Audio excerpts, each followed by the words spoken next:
ini ada sedikit research kecil-kecilan di teman-teman di ITB. Saya lakukan research kecil-kecilan. Ada 20-an saya coba research orang-orang yang sudah ada di level atas gitu ya. Itu kalau dilihat dari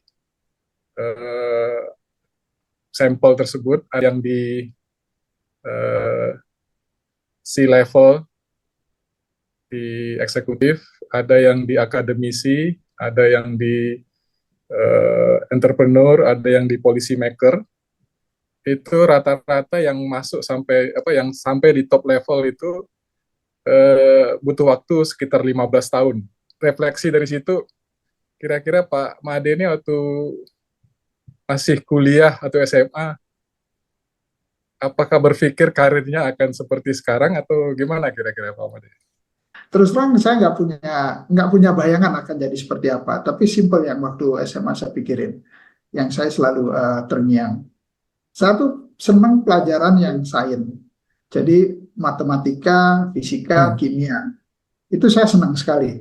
Jadi bahkan karena saking senangnya dengan pelajaran itu, saya sampai mengabaikan pelajaran-pelajaran yang saya anggap nggak penting pada saat SMA itu. Seperti misalnya Fokus ya, bahasa Indonesia, betul, betul. Jadi waktu itu yang ada dalam pikiran saya adalah saya tuh pengen menjadi, eh, nah kan waktu SMA kan kita pikirannya horizonnya baru melihatnya sampai ke kuliah ya, jadi nggak mikirin ya. kerja gitu ya. Tapi saya pengen kuliah di bidang yang relevan di tiga ini, matematika, kimia, sama fisika.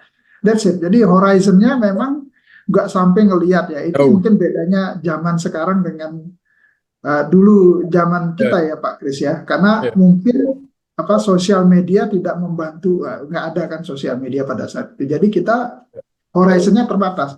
Tapi menurut saya itu membantu kita jadi fokus. Fokus mengerjakan apa yang atau mempelajari apa yang menjadi keinginan kita di masa itu. Bacaan saya, literatur saya waktu SMA itu saya udah baca buku-buku kuliah kakak saya, karena kebetulan kakak saya nomor 1 itu juga kuliahnya di kimia. Jadi dia udah semester 4 waktu itu, saya baru kelas 2, saya udah baca buku itu. Sehingga kalau guru menerangkan itu saya pikir, wah ini yang saya barusan baca nih, gitu kan. Jadi bisa membantu. Ya itu yang membuat akhirnya saya memutuskan sekolah di teknik kimia, milih UGM. Waktu saya masuk ke bidang kimia, itu keinginan saya masih konsisten pengen ahli di bidang kimia. Jadi waktu itu saya kepengen sekali malah jadi guru atau dosen gitu ya di bidang kimia. Jadi saya membayangkan kalau saya nanti lulus, saya akan ngambil master, saya akan ngambil S3 gitu ya, S2, S3 di bidang teknik kimia. Dan saya akan bekerja melakukan riset-riset. Jadi horizon saya pada saat di kuliah, yang ngelihatnya yang saya role model itu adalah guru-guru saya, dosen-dosen saya pada saat itu. Yang memberikan inspirasi dosen ya. Nah, mulai shiftednya itu adalah pada saat saya dapat inspirasi dari kenalan saya yang bekerja di Bank Indonesia pada saat itu. Beliau mengatakan gini, Made, kalau kamu menekuni bidang engineering, kamu akan menjadi spesialis. Kamu ambil sekolah bisnis yang bisa melengkapi bidang kamu dengan engineering ini. Sehingga kamu ngelihatnya lebih holistik. Tidak hanya sisi teknis, tetapi juga dari sisi bisnis. Disitulah akhirnya saya shifted. Jadi saya tolak tawaran kerja dari Astra, tawaran kerja bahkan dari BPPT. Saya keterima pada saat itu di BPPT, pada saat zaman Pak Habibie. Kemudian mulai bergeser seperti yang akhirnya arah yang saya tempuh sekarang.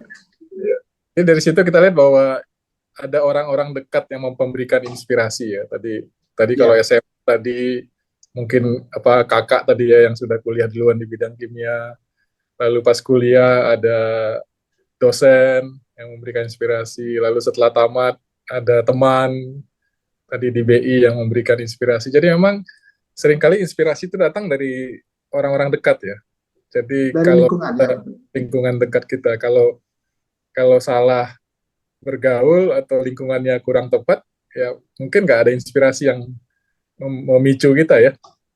Ya, inspirasi kita tuh dibentuk oleh lingkungan kita ya.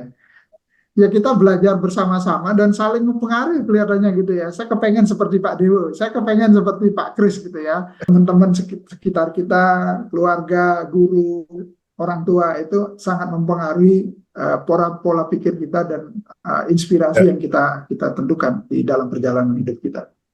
Setahun 2 tahun, waduh, merasa udah pinter, terus akhirnya mutusin pindah haluan. pindah. Nah, itu tanpa fondasi teknikal yang kuat, menurut saya nggak akan mencapai titik yang paling optimal. Karena at the end, pada saat kita di atas, kita kan dihadapin dengan masalah-masalah operasional Hmm. dalam pengambilan keputusan. Ya gunakan itu 10 tahun, 15 tahun pertama dari karir itu benar-benar ngedalemin apa Ya, yang menjadi bidangnya. Mau melakukan extra miles, bekerja 5 to 8, 8 to 5 gitu ya tiap hari. Kan sebetulnya waktu kita udah habis untuk operasional. Nah, padahal banyak hal yang kita harus pelajari gitu ya. Selain tadi challenge operasional juga perlu pengembangan diri. Nah, extra miles ini juga sangat diperlukan misalnya dalam bentuk kesediaan kita dilibatkan dalam proyek-proyek. hmm. Ini kalau anak-anak atau adik-adik kita punya punya keinginan yang lebih kuat dalam itu apa interpersonal skillnya juga ya, dia nggak gampang putus asa, itu biasanya akan lebih sukses. Jadi di kantor itu penting kita ngebangun punya teman gitu ya. Ya, Tapi biasanya kita pilih teman itu yang bukan bawahan kita atau bukan atasan kita, tapi di luar dari apa namanya skop organisasi kita, sehingga teman kita ini bisa kasih masukan, kasih insight. Jadi ya, di samping body ini untuk bisa menyampaikan efektivitas dari pekerjaan kita atau apa namanya operasional yang kita manage, juga bisa menjadi teman curhat. ya. Maksudnya dalam konteks curhat itu bukan pribadi ya, tapi dalam konteks Pekerjaan. profesional. Misalnya Ya. tadi saya cerita dengan HR, waduh ini kok kayaknya saya ngadepin situasi seperti ini nih tim saya. Nah, HR yang baik itu menurut saya adalah dia bisa menempatkan dirinya jadi body buat manajer yang ada di dalam perusahaan sehingga bisa Ya, menjadi apa namanya apa orang yang memberikan masukan. ya, benar-benar. Memang dalam banyak dalam banyak case ya orang-orang yang sukses dalam karirnya itu selalu ada ketemu ataupun engage dengan karir buddy atau juga karir mentor ya. Itu membangun fondasi yang kuat ya, kayak filosofi kungfu itu begitu dia diajarin berbagai jurus-jurus yang lain, fondasinya sudah ada. Kira-kira gimana pandangan Pak Made ini? Ya, menurut saya dua hal Pak Kris. Yang pertama, kalau kita tadi ya strong dengan tadi kan bagus banget tuh apa namanya filosofinya kita mengerjakan sesuatu terus-menerus sehingga jadi sangat expert di situ gitu ya kan kira-kira kan gitu maksudnya. Kalau kita punya skill yang seperti itu, mempersiapkan diri kita, kan kita nggak tahu kesempatan yang akan datang itu kapan Ya, dan apa bentuknya. ya, Tapi ya, kalau kita sangat mahir di dalam bidang kita, misalnya saya sangat mahir di bidang production, bidang supply chain misalnya, pengelolaan di manufacturing. Suatu saat kesempatan itu akan datang.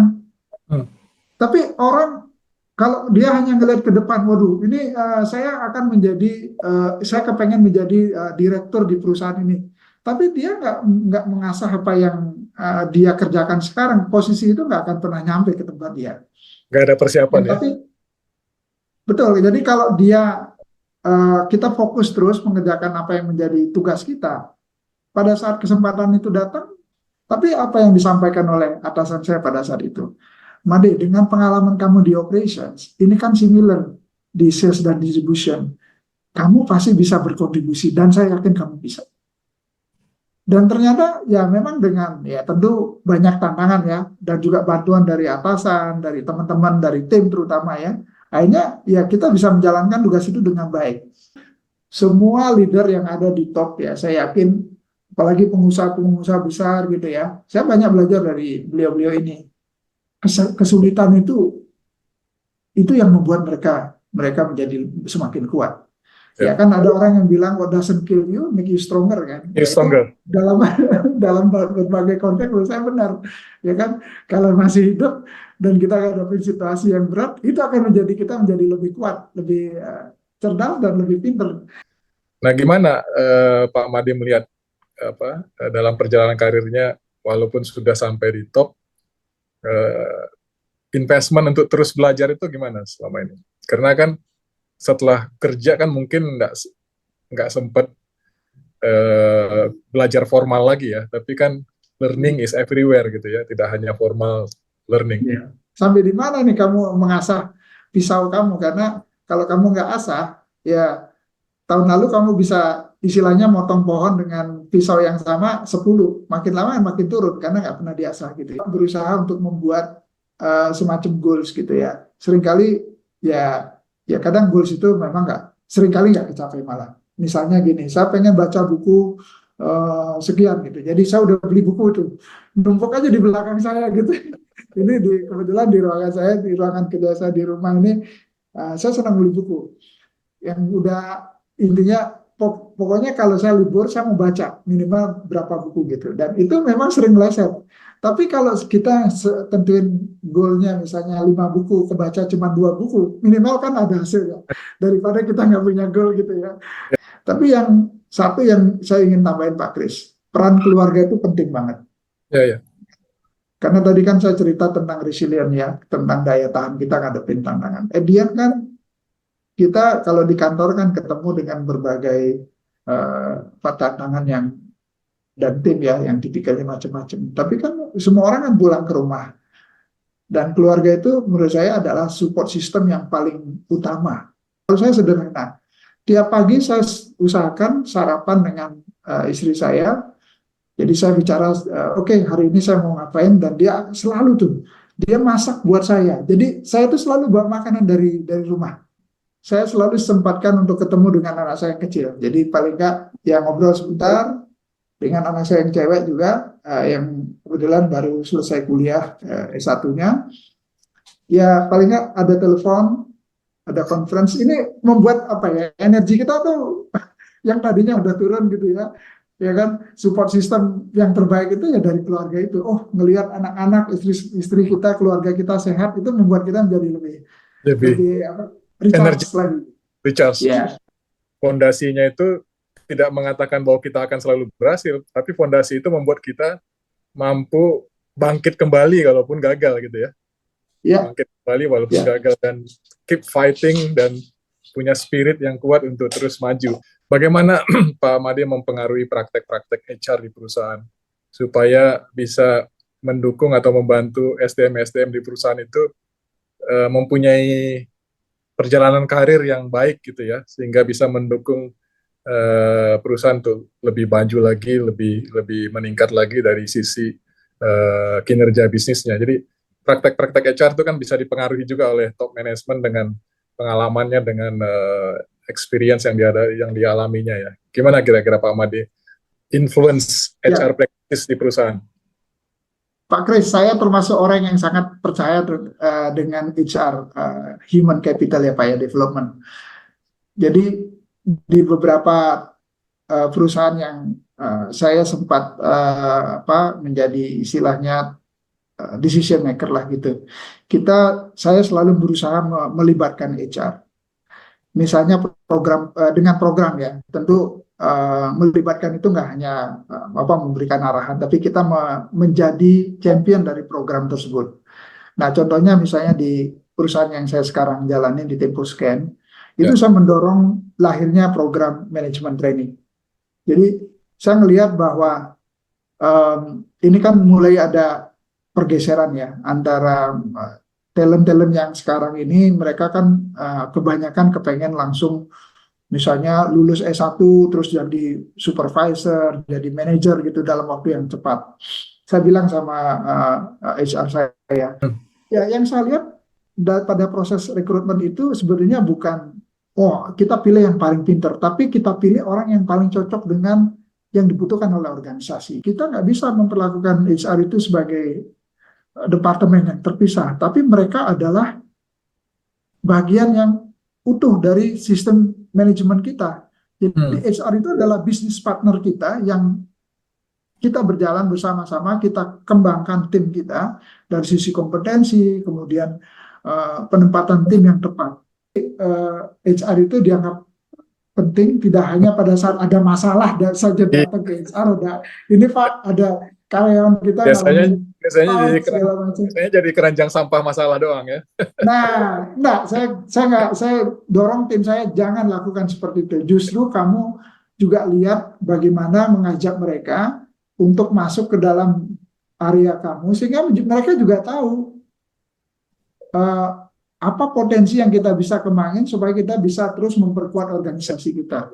Kita nggak tahu tantangannya ke depan, tapi kalau kita tepat memilih orang, maka mereka akan bantu menentukan arahnya tuh ke depan seperti apa. That's right, that's right. Salah satu tantangan terbesar Indonesia adalah bagaimana melengkapi generasi muda ini untuk bisa memanfaatkan momentum emas 2045 kan Pak. Kalau kita nggak siapkan dari sekarang ya hanya jadi milestone mati gitu ya. Kita nggak siap akhirnya. Hanya jumlah aja yang kita menang, tapi kebutuhan akan skill, kompetensinya nggak siap. Ini menurut saya kontribusi yang sangat positif untuk bisa berjalan ke arah sana sama-sama. Tempo Scan Group bukan nama sebuah majalah. Banyak yang mengira kami hanya memproduksi produk farmasi. Faktanya, kami juga memproduksi produk konsumen, produk nutrisi, dan kosmetik. Ekuitas merek kami telah menjadi market leader. Temposcan juga memiliki belasan fasilitas produksi yang tersebar di berbagai wilayah Indonesia. Hampir semua produk kami diproduksi di dalam negeri. Jaringan distribusi kami mampu menjangkau seluruh wilayah kepulauan Indonesia dan Malaysia, Thailand, Filipina, bahkan Afrika, menghadirkan produk-produk berkualitas dengan harga terjangkau. Selama 70 tahun membangun integrated business ecosystem berkat kerja keras dan dedikasi 12.000 karyawan Temposcan. Tidak berhenti di sini, Temposcan terus mengembangkan bisnisnya dengan inovasi tanpa batas. 70 tahun Temposcan, building the next frontier.